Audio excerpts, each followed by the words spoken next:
Olá, família vinagreira, tudo bem com vocês? É uma satisfação muito grande eu estar aqui, a convite da professora Nicole, para poder partilhar com vocês um pouco sobre esse universo da microbiologia que eu tanto amo. Vou me apresentar primeiro para quem não me conhece, né? Meu nome é Fabiana Tormenti e eu estou atualmente terminando o mestrado em microbiologia. E por isso eu me interesso tanto por esse tema, as reações que acontecem dentro dos vinagres que a gente faz, e espero poder contribuir um pouco com cada um de vocês. Se tiverem dúvidas, fiquem bem à vontade para me perguntar, interagir comigo ali no nosso grupo do Telegram ou nas redes sociais. Eu tenho Instagram, tenho também Facebook, enfim. A gente vai com certeza ter chance de conversar depois sobre isso, tá bom? Eu preparei um material aqui para a gente ir conversando, então eu vou suprimir a minha imagem e vou colocar esse material que eu coloquei para vocês aqui, que depois eu posso disponibilizar também lá na plataforma junto com a professora, para vocês poderem consultar depois se quiserem, tá bem? No mais, muito obrigada. Obrigada, professora Nicole. Obrigada a todos que estão participando desse curso riquíssimo e partilhando cada um com as suas habilidades. E é assim que a gente cresce. Vamos lá, então.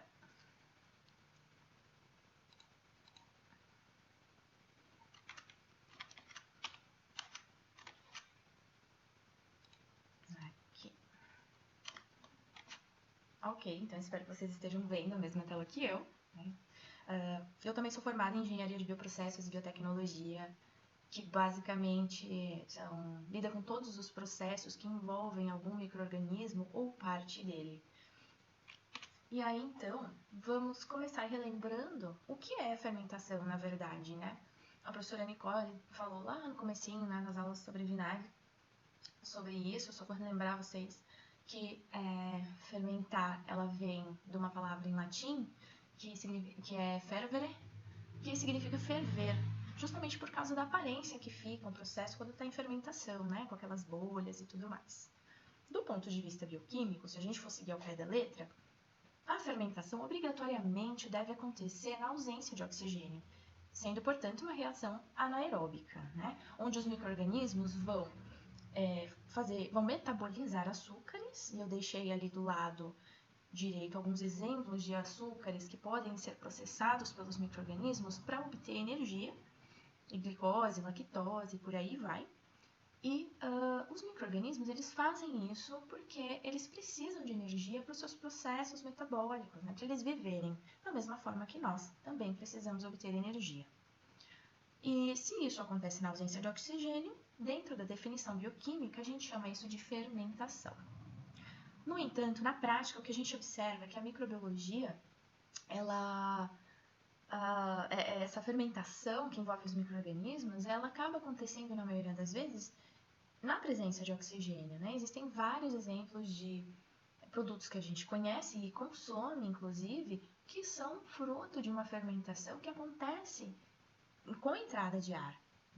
Então, para a definição industrial, qualquer processo em que ocorra a formação da biomassa microbiana, quer seja ela bacteriana, ou fúngica, ou leveduriforme, né, de leveduras, que é um tipo de fungo também, a gente pode chamar também de fermentação na prática, né? Então, a gente tem o quê? A gente tem o café, né, os grãos do café que passam por processo de fermentação, a gente tem queijos, a gente tem a kombucha, né, que todo mundo aí conhece atualmente.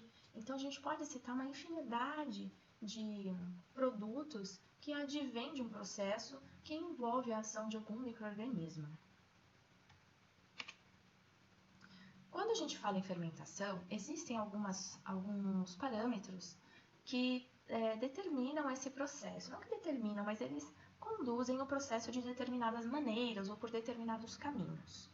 Então, a gente tem a fermentação. Dependendo do substrato que a gente utiliza, a gente pode ter, por exemplo, uma etapa de fermentação ou duas. Se o que a gente está fornecendo para esses micro-organismos é um substrato mais simples, como por exemplo, estou fornecendo um substrato que é rico em etanol já, que é o caso das bebidas alcoólicas, vinho, aguardente, outros destilados, whisky, enfim, eu já estou fornecendo um material mais simples para esses micro-organismos seguirem com a fermentação para o que eu desejo, que no caso aqui que a gente está falando é o vinagre. Por isso que eu trouxe isso aqui para vocês, tá? Se o meu objetivo fosse o etanol, não faria sentido algum. Então, nós temos uma etapa de fermentação apenas se eu já começo o processo fermentativo com um substrato rico em etanol, ou seja, os mesmos micro-organismos não precisam produzir o etanol a partir dessa matéria-prima, porque ela já tem. Agora, se eu coloco uma matéria-prima bruta, que é o caso do suco de frutas, né, ou tubérculos, cereais, né, como é o caso que a gente tem comentado no grupo, algumas tentativas aí de fazer o vinagre de arroz, também existe a possibilidade de utilizar mel, enfim. O soro do leite, existem vários trabalhos científicos, inclusive, utilizando o soro do leite, que é um resíduo importante e altamente poluente se ele for descartado incorretamente, né? Se eu coloco, então, esses micro-organismos em contato com esse substrato, que é rico em açúcares, eu vou ter duas etapas de fermentação. Por quê? Porque na primeira, esses micro-organismos vão precisar converter esses açúcares em etanol. E depois esse etanol vai ser convertido a ácido acético, que é normalmente o que acontece quando a gente faz os vinagres artesanalmente, né, pelo método que a professora Nicole nos ensinou. Aqui nós temos o processo de fermentação escrito de uma forma assim, mais química, bioquímica, do ponto de vista de aproveitamento energético, né? Já que o objetivo do micro-organismo é obter energia, a gente tem um balanço de como é essa reação quando ela acontece na ausência de oxigênio ou na presença de oxigênio. Olhando para o final aqui, vocês não precisam entender de química, tá? Só trouxe isso aqui para dar uma ideia para vocês e mostrar que aqui, olha, a gente vê que o processo de respiração aeróbia, que é o processo de fermentação que acontece em aerobiose, ele gera muito mais moléculas de energia, que é esse ATP aqui, do que o processo que acontece na ausência de oxigênio, que aí a gente vai chamar de fermentação alcoólica, né?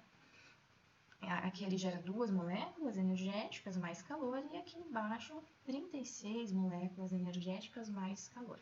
É claro que os micro-organismos não produzem só isso, mas eu trouxe aqui para vocês uma visão do ponto de vista de obtenção de energia entre uma reação e outra. Existem micro-organismos que podem fazer os dois processos. Para alguns micro-organismos, tanto faz ter ou não oxigênio. Para outros, ter oxigênio vai matar esse micro-organismo. Então, existem essas diferenças que vão limitar o crescimento de algumas espécies de micro-organismos. Esse gráfico que eu trouxe para vocês também, não se assustem, é só para mostrar como é que acontece o processo, a adaptação dos micro-organismos quando a gente coloca eles em contato com um meio que eles não estavam acostumados, né?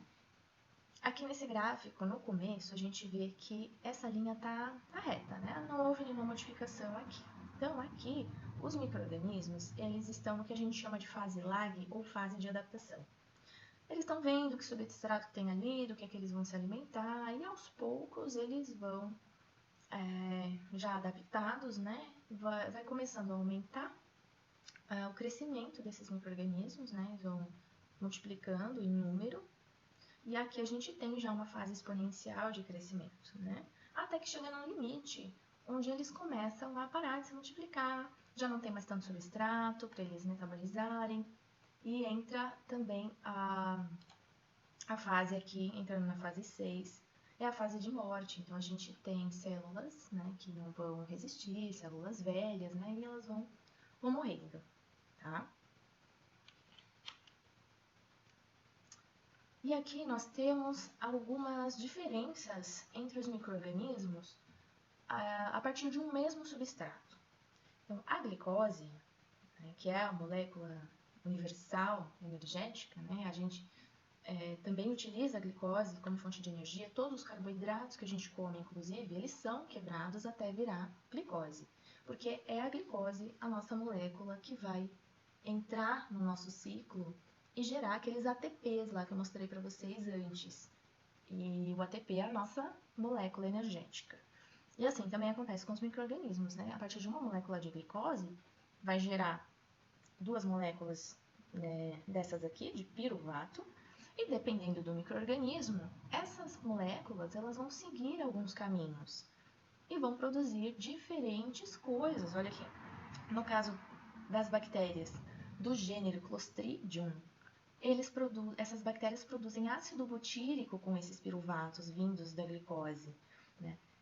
Lembra quando vocês pegam aquela óleos ou manteigas, até batom, né? Às vezes a gente pega, não tem aquele cheiro de coisa rançada, assim? É porque essas bactérias aqui produziram ácido butírico e ele dá aquele cheiro de óleo que já rançou, né? De gordura já rancificada. Então, é uma coisa que a gente não deseja. Já no caso das bactérias do nosso vinagre, que são, em geral, do grupo Acetobacter, e aqui ele deu um exemplo de uma espécie, né, Acetobacter aceti, ela vai produzir com essas moléculas o ácido cético, né, vai passar por todo aquele processo, né, passando pelas duas fermentações, e no final vai culminar em ácido acético. E também esse grupo de bactérias é indesejável quando a gente fala de vinho, mas quando a gente fala de vinagre é justamente o que a gente deseja. Agora, se nós estivermos falando de bactérias láticas, como Lactobacillus bulgaricus, essas moléculas vão produzir o quê? Ácido lático, que é o que a gente chama de fermentação lática, que é utilizada então para produzir os iogurtes. Nós temos também um grupo de fungos unicelulares, que são as leveduras, e vocês devem já ter ouvido falar bastante da Saccharomyces cerevisiae, né, que é uma levedura cervejeira, bastante importante. Também a levedura do pão, né, sabe aquele fermento seco, bolinha que a gente compra, é Saccharomyces. Então, essas leveduras, elas utilizam essas moléculas de piruvato para produzir o quê? Álcool etílico, né? Elas produzem álcool, no caso do pão, elas vão produzir o gás carbônico, que é o que faz as bolhas, é o que faz a massa do pão crescer, né? Então, só para dar alguns exemplos para vocês, de que com o mesmo substrato, ou seja, com o mesmo alimento, diferentes grupos produzem diferentes coisas, né? Aqui nós temos vários exemplos. Aqui tem uma rota simplificada da fermentação alcoólica e também da acética, como é que acontece. A gente tem lá a molécula de glicose, que eu tinha mostrado para vocês, qualquer um daqueles açúcares que a gente falou, lactose, xilose, sacarose, frutose, todos vão ser quebrados até virar glicose. E a partir da glicose que a gente vai ter formação de energia e dessas moléculas aqui. As duas moléculas de piruvato, que também são chamadas de ácido pirúvico, né? Uma de cada lado aqui, ó. E aí a gente vai ter o quê? Primeiro, temos a ação das leveduras. As leveduras, que ficam mais lá para o fundo do vidro, quando a gente está cultivando, elas operam na ausência de oxigênio e é por isso que elas ficam no fundo do vidro. Elas vão usar essas moléculas de ácido pirúvico para produzir etanol e gás carbônico. A partir disso aqui que está formado, do álcool e do gás carbônico, o gás carbônico vai ser levado para o ar, né? Porque a gente conduz o processo ali com o vidro aberto, então ocorre ali uma troca gasosa, né? O nosso vinagre não fica gaseificado porque existe uma troca de ar ali que não permite que esse gás carbônico fique aprisionado no líquido. Aí a gente vai ter então a ação das bactérias do gênero Acetobacter que vão converter esse etanol a ácido acético. Então, é uma forma simplificada, é claro que no meio disso tudo tem um monte de outras enzimas que vão atuar, tem várias etapas, né, que acontecem aqui no meio, aqui de um jeito simplificado, o que vai virar o que, né, basicamente, e quem é que vai atuar em cada etapa, dependendo do substrato. Agora vamos destrinchar um pouco a respeito dos micro-organismos do vinagre. Nós temos as leveduras, que eu estava comentando com vocês há pouco, né? Elas estão envolvidas no processo de fermentação alcoólica e elas já estão presentes nas frutas, né? Nos sucos de fruta. A gente tem que lembrar que a fermentação que a gente está conduzindo, a fermentação selvagem, ela acontece sem uma seleção de micro-organismos, né? Por nossa parte. É diferente quando você vai produzir cerveja, você vai lá e compra um fermento específico, você compra uma linhagem específica de leveduras. Aqui não. Aqui são as próprias leveduras do ambiente onde estavam essas frutas, né, ou esse suco, enfim. Nós não estamos lidando com substratos estéreis, então eles já vêm com a sua carga microbiana e o meio vai se encarregar de selecionar essas espécies à medida que a reação vai acontecendo. idealmente elas são inoculadas. Por que eu coloquei idealmente? Porque isso é o ponto de vista industrial, né? Quando você inocula, você sabe o que tem ali. Para a indústria, isso é importante, porque a indústria precisa de um produto que seja padronizado, que seja igualzinho, porque senão também eles não conseguem autorização, né, da vigilância sanitária, enfim, tem uma série de fatores que fazem com que as indústrias sejam obrigadas a trabalhar com produtos padronizados. E dessa forma, como a gente está lidando com micro-organismos, é necessário que se faça um inóculo, né? Em geral, esse inóculo é de Saccharomyces cerevisiae, porque ela fermenta muito bem e ela é uma espécie que está muito adaptada a altas concentrações de etanol. Se a gente estiver falando de mosto de uva, em geral, ela pertence a essa variedade aqui, Ellipsoideus.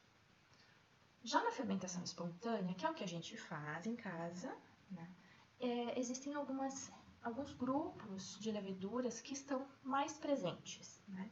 Então, o que se observou é que tem, nas fases iniciais, leveduras dos gêneros Cloequera, Hanseníaspora e Cândida. Calma que não é a Candida albicans, aquela que causa as infecções, né, que toda mulher conhece, tá? São outras cândidas. Na fase intermediária da fermentação, nós já temos não uma substituição, mas uma sucessão que pelas leveduras do tipo Pichia e Metnicovia. E por último, a gente tem a Saccharomyces cerevisiae, justamente por causa da tolerância a altas concentrações de etanol. Na última etapa, né, quando está acabando a fermentação alcoólica, a concentração de etanol é maior, né? Então, por isso que a Saccharomyces, ela acaba prevalecendo. Ai, que tá faltando um C, tá? Me desculpem. Depois eu arrumo isso. Então, ela que vai predominar a última etapa da fermentação alcoólica, que é a primeira etapa da fermentação do vinagre. Vamos falar agora das bactérias, né, presentes em grande número, né, responsáveis pela formação do que a gente conhece como mãe do vinagre. Elas são obrigatoriamente aeróbias. O que significa isso? É que elas precisam do ar, né? Elas precisam do oxigênio para sobreviverem. Por isso que, com o passar do tempo de formação do nosso vinagre, a gente vai observar a formação da mãe, que é a superfície de troca gasosa, né? A superfície líquido-ar. Por isso que elas se concentram nessa região, formando então essas mães. Ao mesmo tempo, a gente tem alguns grupos que estão presentes em maior quantidade, que são os do grupo Acetobacter e Gluconacetobacter. E a gente tem um grupo um pouco menos presente, né, que são os do grupo Gluconobacter. Com relação aos aspectos nutricionais, essas três aqui são bem parecidas, né? Agora, com relação ao processo, nós vemos que o grupo Acetobacter e o Gluconacetobacter, eles dominam a transformação do etanol em ácido acético, elas têm um alto rendimento nessa conversão. Já as do grupo Gluconobacter, não, elas têm baixo rendimento para a formação de ácido acético.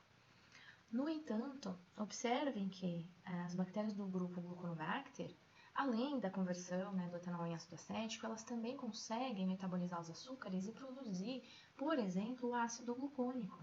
O ácido glucônico, ele é um ácido importante, ele é um antioxidante natural, quelante de alguns metais, e ele também contribui para baixar o pH do vinagre sem aquela pungência que o ácido acético tem. Na verdade, o ácido glucônico ele é meio adocicado. Então, quando a gente fala de envelhecimento de vinagre, por exemplo, as características sensoriais elas são super importantes.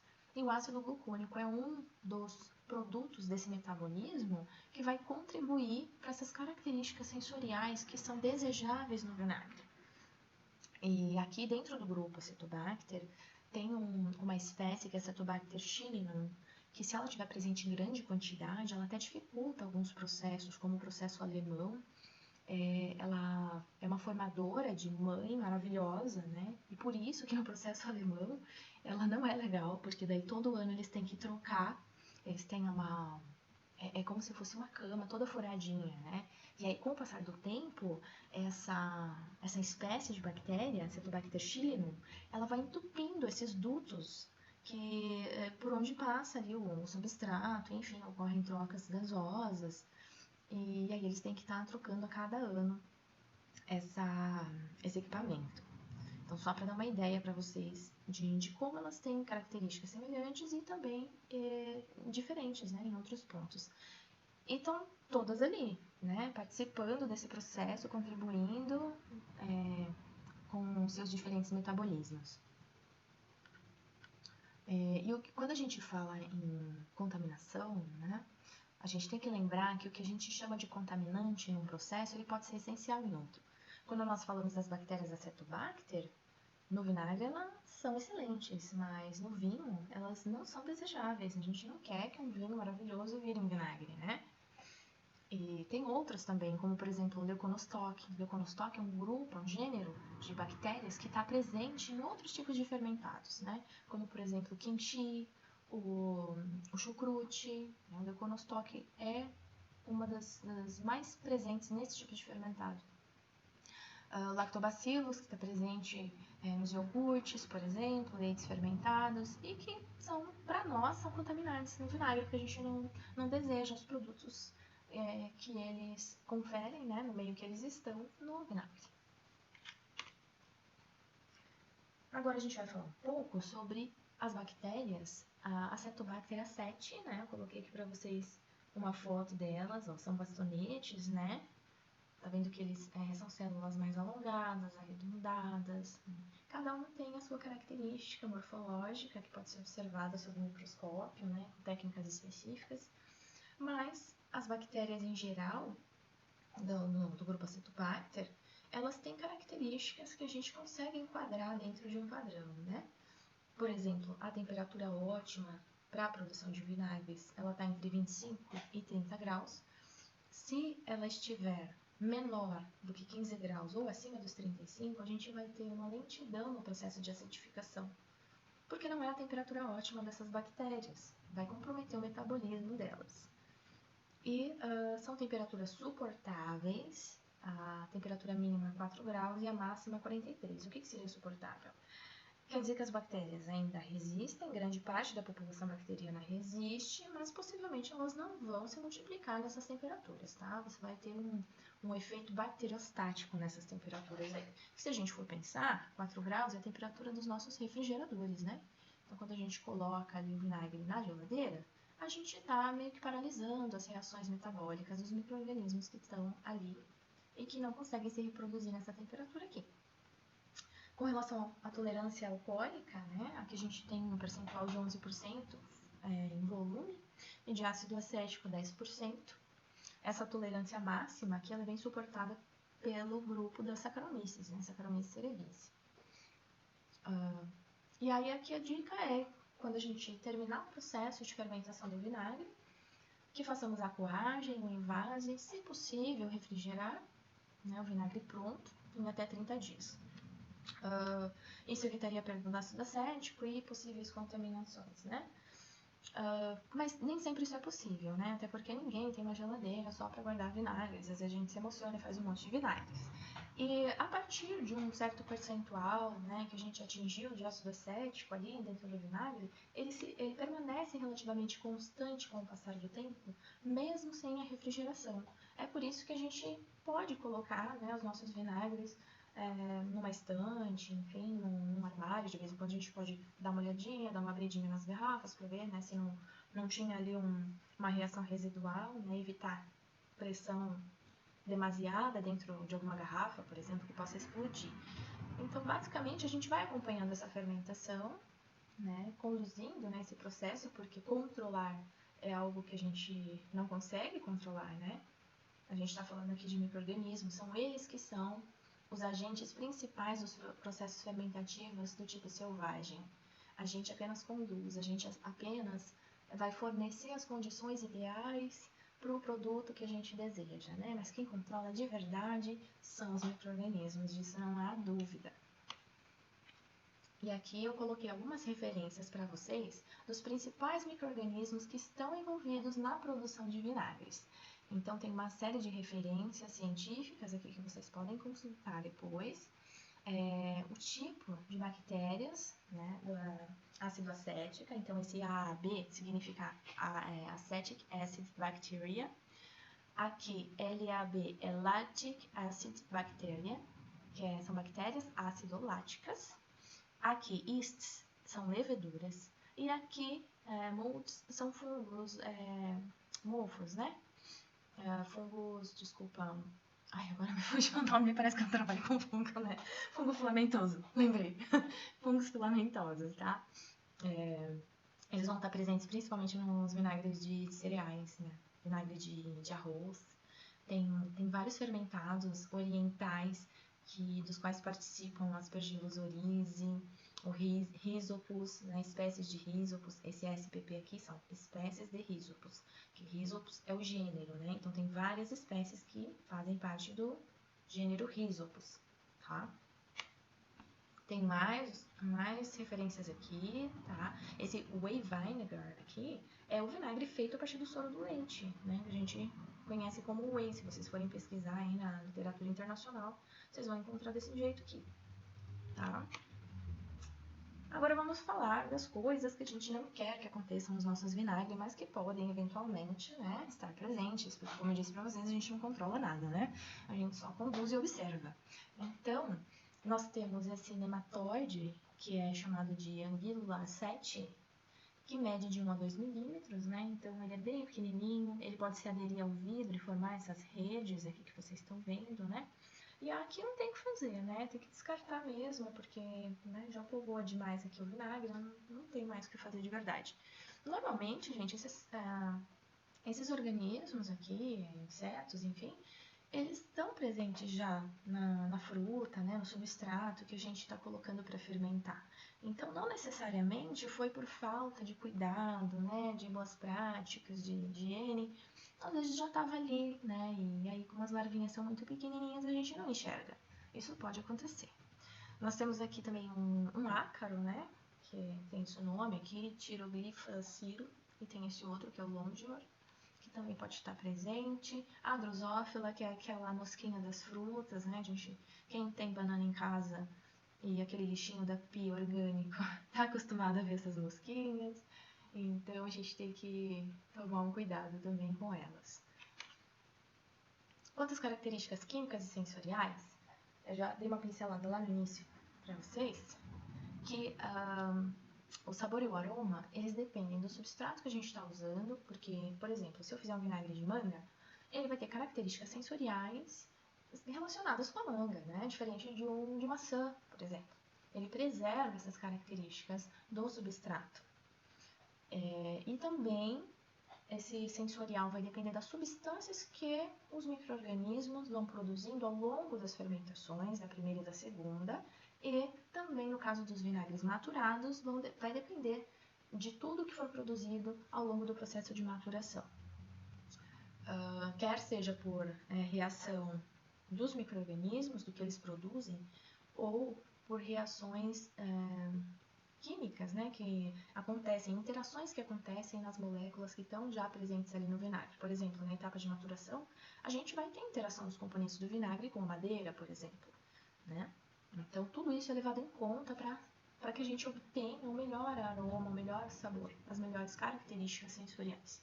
E isso enriquece muito o produto final. Tanto que tem vinagres maturados caríssimos, né? Vocês devem já ter visto isso daí em algum lugar.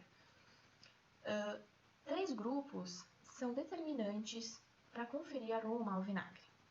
E esses grupos são os ácidos, ácido acético, ácido glucônico, que eu mencionei lá atrás para vocês, álcoois e ésteres.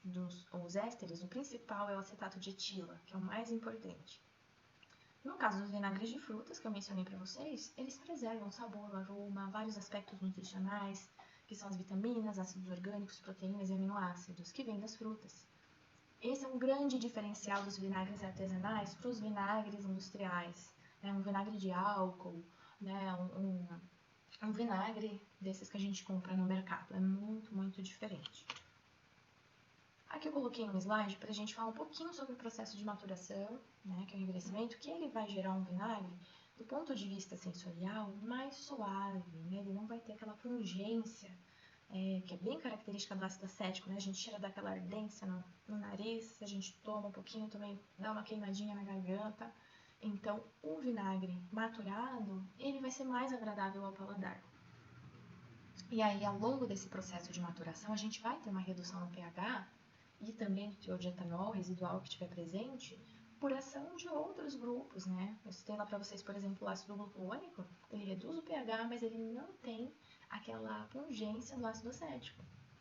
Então, a gente vai ter no final desse processo um vinagre com mais acidez, mas com mais aroma, com mais sabor. E dependendo do recipiente que a gente utilizar, vai haver essa troca também, né? Então, um barril de madeira, por exemplo, vai transferir essas características da madeira para o vinagre.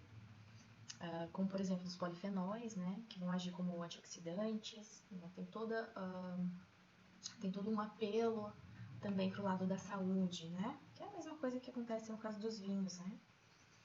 Com relação ao tempo de maturação, ele pode variar de meses até um ano. Ele precisa acontecer na ausência de oxigênio. Tá? Aqui vocês já veem um ponto bastante interessante, né? Lembra que as bactérias acidocéticas precisam de oxigênio? Pois é, quando a gente extingue o oxigênio, a gente está paralisando aquelas reações bacterianas. Né? Porque agora a gente quer conduzir o processo para outra via. A gente já não quer mais produzir o ácido acético. O objetivo é diferente, então por isso a gente muda os parâmetros do processo. Normalmente o que se faz? Pronto, o vinagre é feita uma filtração, mas ela é opcional, e é feita a pasteurização. Né?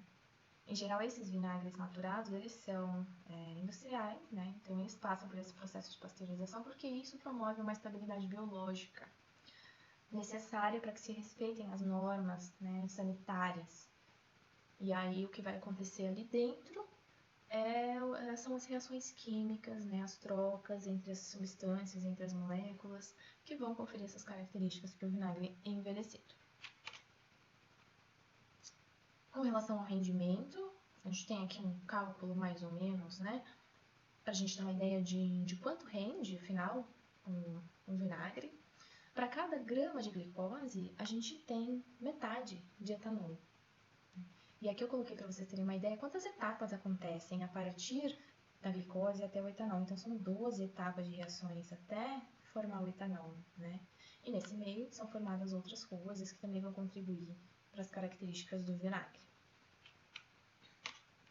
E aí, na fermentação acética, que é a segunda fermentação, a gente tem uma reação mais simples, que acontece em apenas 2 etapas. E para cada grama de etanol, eu vou ter 1,3 aproximadamente gramas de ácido acético. Então, é um rendimento bastante interessante. E isso é claro que em casa a gente não consegue fazer essa quantificação, né?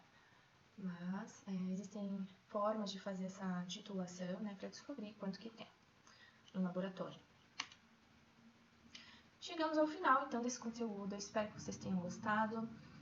Eu trouxe esse conteúdo para vocês, principalmente para tirar o medo, né? Se alguém ainda tem medo de fazer fermentados, não tenham medo. Né? A gente conduz o processo com boas práticas e ele é super seguro. E por isso também eu coloquei essa frase final. As condições do meio em fermentação. Quais são essas condições? O pH ácido e a presença de etanol, se bem conduzidas, são capazes de selecionar as cepas mais produtivas e apropriadas. Então, é exatamente isso que a gente observa quando a gente prepara os nossos vinagres, né? As populações vão se beneficiando, cada qual com o substrato de sua preferência. E o processo vai acontecendo no seu tempo, né? Então, o nosso produto final é seguro sim, e com características nutricionais infinitamente melhores do que os vinagres convencionais. Aqui tem os meus contatos, as minhas redes sociais e o meu e-mail. Fiquem à vontade para tirar dúvidas, dar sugestões e podem fazer críticas também. Estou à disposição. E muito obrigada por vocês estarem partilhando comigo nesse grupo. Até mais!